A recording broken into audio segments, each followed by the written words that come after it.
Vertigo মাথা ঘোরার কারণ কি হতে পারে?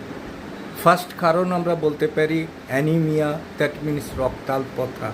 অত্যধিক রক্তক্ষরণের ফলে মাথা ঘুরতে পারে। Fluctuation of BP, high BP আর লো বিপি। 3. স্পন্ডিলাইটিস, যদি ঘাড়ে ব্যথা বা হাড়ের কোনো ক্ষয়ক্ষতি হয়ে থাকে। 4. ডিহাইড্রেশন, যদি শরীরে কোনো কারণে প্রচুর পরিমাণে রক্তক্ষরণের ফলে ডিহাইড্রেশন বা পাতলা পায়খানার ফলে। এক্সেসিভ স্ট্রেস, অত্যন্ত মানসিক চাপ এ কারণেও হতে পারে।